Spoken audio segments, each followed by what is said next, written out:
कक्षा 10 के chapter number 2 के इस लास्ट लेक्चर में हम पढ़ने वाले हैं बहुविकल्पीय प्रश्नों को, जो कि हमें बोर्ड एग्जाम के लिए बहुत ही हेल्पफुल होंगे। इससे पिछले लेक्चर तक हम लोग आपने देखा होगा कि पूरे चैप्टर की थ्योरी, एनसीईआरटी क्वेश्चंस, उनके पाठ्यनिहित प्रश्न जो हमारे लिए उदाहरण वगैरह थे वो सब कंप्लीट कर चुके हैं। आज के इस लेक्चर में हम बहुविकल्पीय प्रश्नों को डिस्कस करने वाले हैं। तो देखिए ध्यान से, पहला क्वेश्चन, निम्न में कौन सही है? तो कुछ फॉर्मूले आपको दिए हैं ऑप्शन में और बताना है कि कौन सा फॉर्मूला इसमें से ठीक है। तो Na2CO3.7s2, Na2CO3.5s2, Na2CO3.10s2, Na2CO3.2s2। तो देखिए सारे फॉर्मूले तो सोडियम कार्बोनेट के हैं, लेकिन जो क्रिस्टलन जल के अणु हैं उनकी संख्याओं में अंतर आ रहा है। तो मैंने आपको चैप्टर पढ़ाते टाइम, इसको हम सोडियम कार्बोनेट या धावन सोडा बोलते हैं, तो इसमें मैंने कहा था 10 अणु क्रिस्टलन जल के होते हैं। तो जो हमारा ऑप्शन सी है वो सही है, क्योंकि Na2CO3.10s2 इनमें सही फॉर्मूला है। तो इसका पहले क्वेश्चन का सी आंसर सही है। उसके बाद बात करते हैं क्वेश्चन नंबर 2 की। शुष्क बुझा हुआ चूना पर क्लोरीन गैस की क्रिया करने से कौन सा पदार्थ बनता है? तो शुष्क बुझा हुआ चूना होता है CaOH का ट्वाइस कैल्शियम हाइड्रोक्साइड, जिसे हम चूने का पानी भी बोलते हैं। इस पर अगर आप क्लोरीन गैस की अभिक्रिया कराते हैं तो आपको विरंजक चूर्ण मिलता है, CaOCl2S2 वगैरह निकल जाता है। तो आप देखिए, शुष्क बुझे हुए चूने पर जब क्लोरीन गैस की अभिक्रिया करा रहे हैं तो ब्लीचिंग पाउडर बन रहा है, जिसे हम विरंजक चूर्ण भी कहते हैं। तो क्वेश्चन नंबर 2 का ए ऑप्शन सही है। इसके बाद बात करते हैं तीसरे क्वेश्चन की। लिटमस रंजक, रंजक इसलिए लगाया क्योंकि आपको ये रंग बदलने वाला, मतलब रंग होता है इसका, लिटमस पेपर जिसे कहते हैं, वो बैंगनी रंग का होता है। तो जो प्राप्त होता है, माने इसको किससे प्राप्त किया जाता है? तो याद करने का क्वेश्चन है, तो इसको लाइकेन से प्राप्त किया जाता है। ऑप्शन ए सही है। क्वेश्चन नंबर 4, जो कि एक्सरसाइज में भी आपने देखा था, कठोर जल को मृदु जल बनाने के लिए सोडियम की किस यौगिक का उपयोग किया जाता है? तो सोडियम के यौगिक Na2CO3 का उपयोग किया जाता है। सोडियम कार्बोनेट, इसे हम धावन सोडा विधि भी कहते हैं। जब इसका प्रयोग करके कठोर जल को मृदु किया जाता है तो धावन सोडा विधि इसको कहते हैं, और उसमें सोडियम कार्बोनेट प्रयोग में लाया जाता है। तो क्वेश्चन नंबर 4 का बी ऑप्शन सही है। बात क्वेश्चन नंबर 5 की करें। NaOH माने सोडियम हाइड्रोक्साइड का pH मान कितना होता है? तो देखिए, सोडियम हाइड्रोक्साइड एक प्रबल क्षार है, और जो बहुत ज्यादा प्रबल क्षार होते हैं उनके pH मान 14 होते हैं, क्योंकि pH पैमाने पर 0 से लेकर 14 तक की संख्या है, तो मैक्सिमम जो है 14 है। तो इसलिए प्रबल क्षार NaOH होने की वजह से इसका जो pH मान होता है वो 14 होता है। तो क्वेश्चन नंबर 5 का डी ऑप्शन सही है।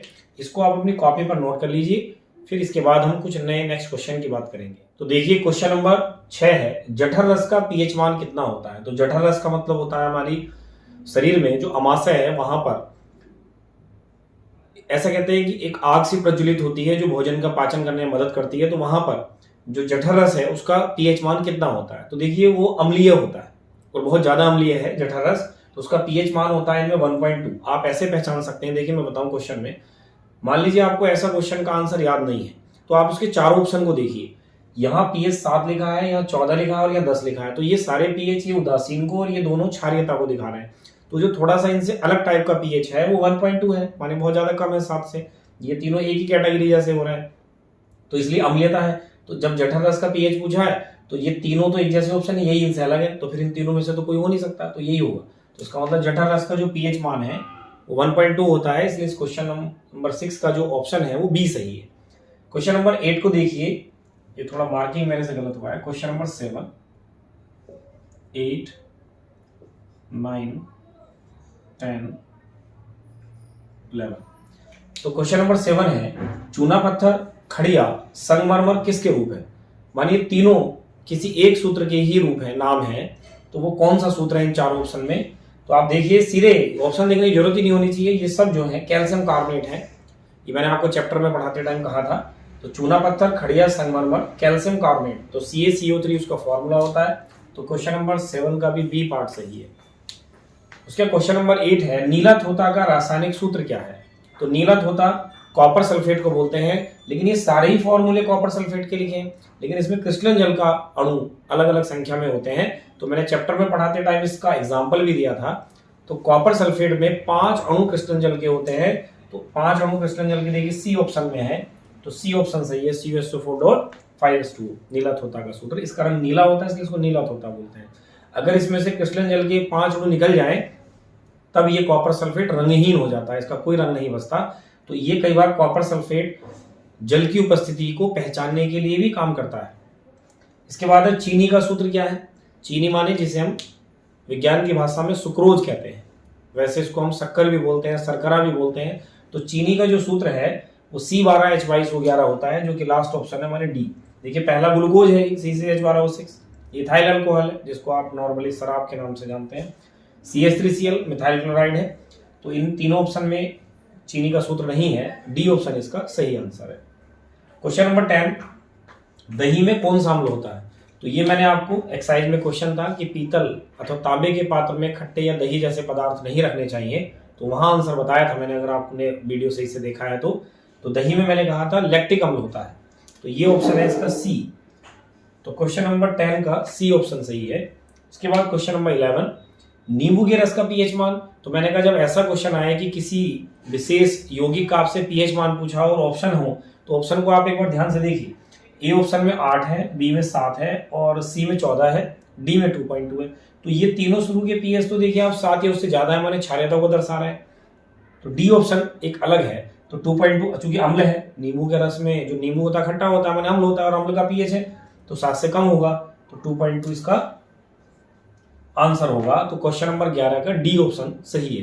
तो इन क्वेश्चंस को भी आप अपने कॉपी पर नोट कर लीजिए। तो देखिए क्वेश्चन नंबर 12, सोडियम क्लोराइड के जलीय विलयन का वैद्युतकरण करने पर सोडियम हाइड्रोक्साइड बनता है, इस अभिक्रिया को कहते क्या है? तो मैंने चैप्टर के एक्सरसाइज में जब चैप्टर पढ़ाते टाइम भी आपको बताया था, बहुत इंपॉर्टेंट है। सोडियम क्लोराइड मीन्स NaCl, उसका जलीय विलयन जब आप लेंगे H2O और इसका वैद्युतकरण कराएंगे तो बनेगा तो NaH, सोडियम हाइड्रोक्साइड बनेगा। तो इस अभिक्रिया का नाम आपने बताना है।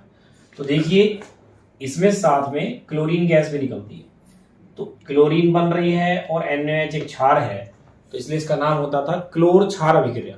ये मैंने आपको बहुत डिटेल में वहां बताया था। तो ऐसा ऑप्शन है सी, तो क्लोर क्षार अभिक्रिया इसको कहते हैं।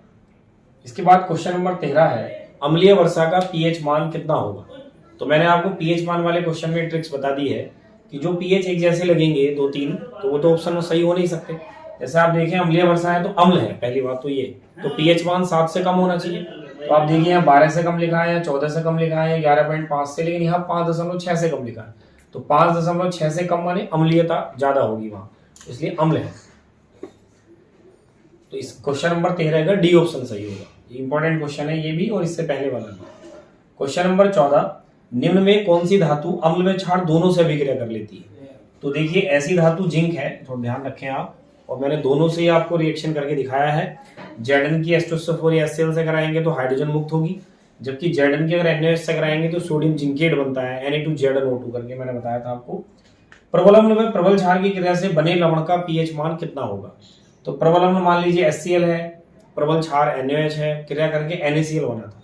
तो मैंने आपको कहा था कि जब प्रबल अम्ल और प्रबल क्षार क्रिया करते हैं तो लवण और जल बनते हैं, और इस अभिक्रिया को उदासीनीकरण की अभिक्रिया कहते हैं, क्योंकि अम्ल और क्षार एक दूसरे को उदासीन कर देते हैं। तो जो लवण बनेगा वो उदासीन बनेगा। तो जब उदासीन विलयन होगा तो उसका पीएच मान कितना होता है? 7। तो इसमें देखिए 7 ऑप्शन पहला ही है, ए ऑप्शन, तो वो सही है। तो यहाँ से 2 क्वेश्चन तैयार हो सकते हैं कि प्रबल अम्ल प्रबल क्षार की क्रिया के बाद क्रिया को कहते क्या है? तो उदासीनीकरण अभिक्रिया कहते हैं, और जो लवण बनता है उसका पीएच मान 7 होता है, क्योंकि उदासीन होता है। क्वेश्चन नंबर 16 की बात करें, निम्न में कौन अम्लीय है? तो अम्लीयता के लिए देखिए ऑप्शन देखिए, शुष्क NH3, तो NH3 शुष्क है, तो ये तो HN आपको देगा नहीं।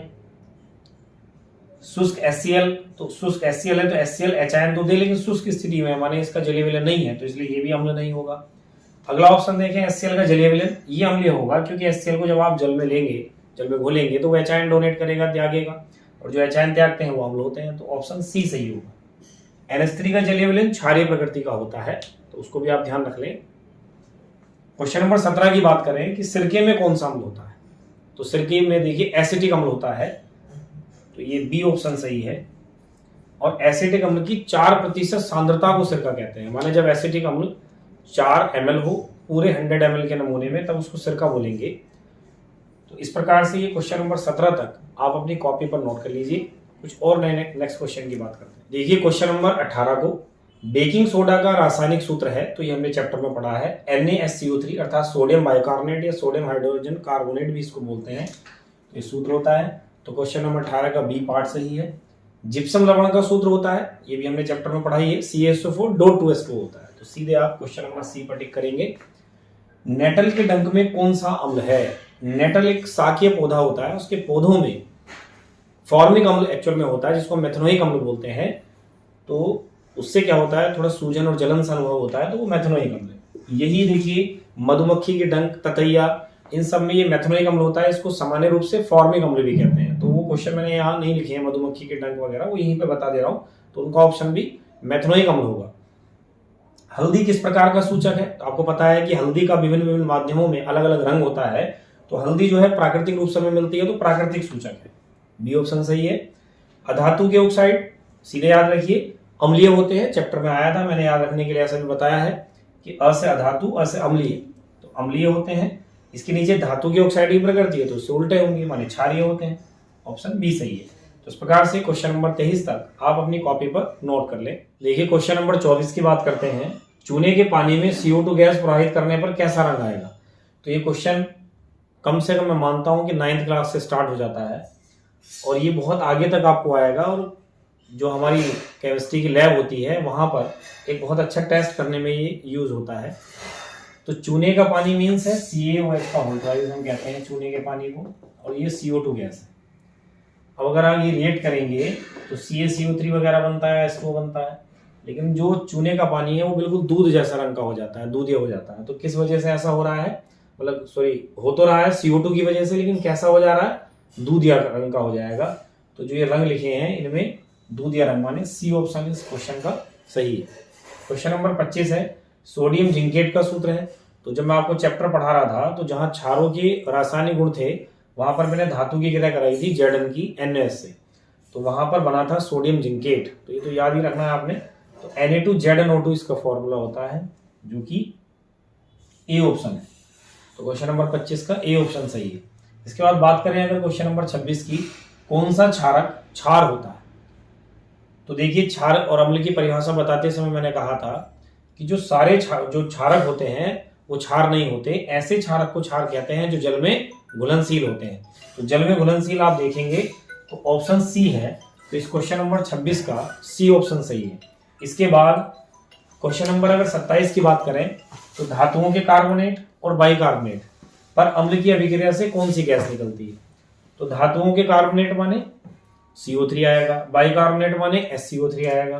तो अगर आप CO3 और SCO3 को रिएक्ट कराओगे तो इन दोनों से बनना तो CO2 ही है, तो ये CO2 गैस निकलती है।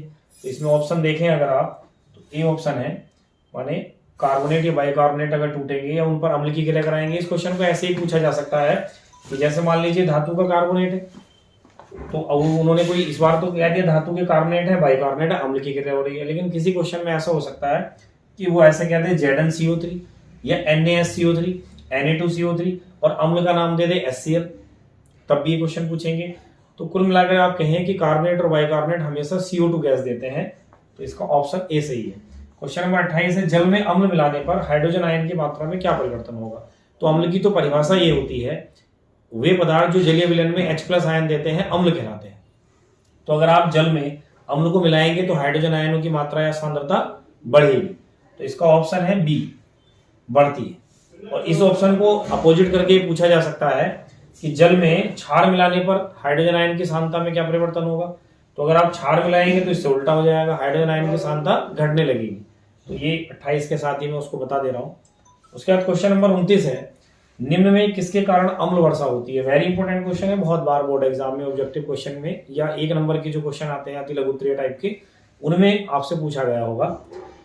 तो आप देखेंगे कि अम्लीय वर्षा होने का कारण होता है सल्फ्यूरिक अम्ल का बनना, और सल्फ्यूरिक अम्ल के लिए सल्फर का कोई ऑक्साइड होना चाहिए। तो जो ये तो सब कार्बन के ऑक्साइड लिखे हैं, तो ये है सल्फर का ऑक्साइड माने SO2। तो ये अम्लीय वर्षा का प्रमुख कारण होता है, ऑप्शन डी सही है। इसके बाद देखिए क्वेश्चन नंबर 30 में मैंने सीधे लिखा है, ऑप्शन नहीं लिखे हैं। टूथपेस्ट कैसा होता है? माने जो आप सुबह उठकर अपने दांतों को साफ करने के लिए टूथपेस्ट का यूज करते हैं, तो वो कैसी प्रकृति का होता है? तो वो क्षारीय प्रकृति का होता है।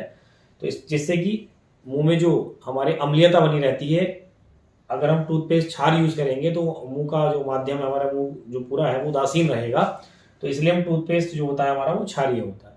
तो इस प्रकार से इस लेक्चर में आपके लिए मैंने 30 बहुविकल्पीय प्रश्न उत्तर सहित लिखे हैं।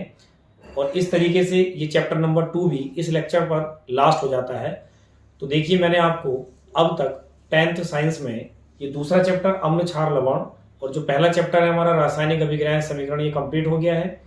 जो बहुविकल्पीय प्रश्न पूरे चैप्टर की थ्योरी और जो शॉर्ट क्वेश्चन लॉन्ग क्वेश्चन जो भी एनसीईआरटी एक्सरसाइज है आपकी पाठ्यनिक प्रश्न है वो सारा बहुत ठीक से कंप्लीट कराया है। इस सबको आप अपनी जो नोट्स आप तैयार कर रहे हैं उसको ठीक से कॉपी कर लें, रिवाइज करते रहें। जिसकी जो भी कोई डाउट या क्वेरी है तो कमेंट के माध्यम से मेरे पास तक पहुंचाते रहें।